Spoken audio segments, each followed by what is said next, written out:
Sa mundo na puno ng ingay, kailangan nating magnilay at manahimik upang maunawaan natin ang pagkilos ng Panginoon sa ating buhay. Purihin natin si Jesus, Maria at Jose. Narito na naman ang inyong lingkod, Father Bob, isang paring Karmelita. Ngayon ay araw ng Sabado at nasa unang araw na tayo sa buwan ng Pebrero 2025. Ang ating ebanghelyo sa araw na ito ay ibabahagi sa atin ni San Marcos, Kapitulo 4, versikulo 35 hanggang 41. Dito, ang pangyayari ay nagpalaot si Jesus at ang kanyang mga alagad. At sa hindi inaasahan, nakaranas sila ng hindi magandang panahon sa dahilan na parang malunod ang bangkang sinasakyan nila. Ang mga alagad naman ay puno ng takot at nagkagulo sila. Napansin nila si Jesus na tulog. Kaya ginising nila at sinabihan nila si Jesus kung ano ang dapat gawin at malulunod sila.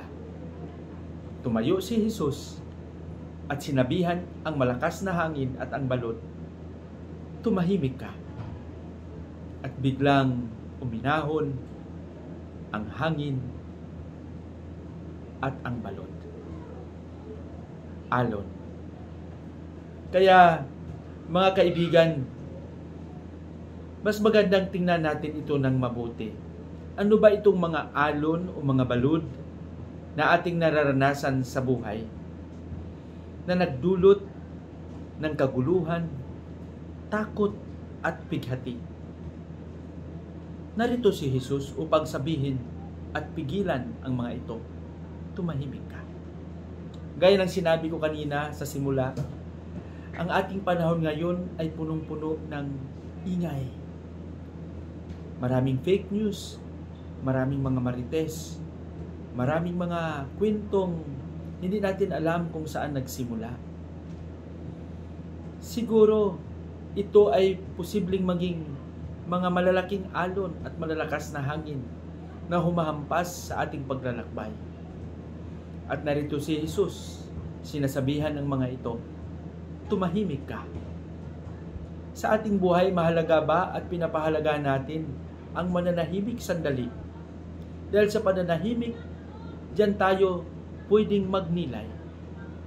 Sa pananahimik, diyan tayo pwedeng magdasal at makinig sa kung ano ang nangyayari sa paligid at sa sarili natin.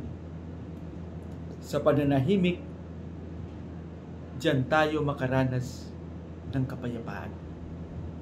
Mga kaibigan, subukan natin paminsan-minsan na magnilay. Umupo, manahimik, makinig, upang unawain at maunawaan natin ang mga pangyayari, hindi lang sa ating sarili, kundi sa mga pangyayari sa ating paligid. Ilaan natin ang ating oras at panahon sa pag-alay ng panalangin, sa pagninilay at pakikinig.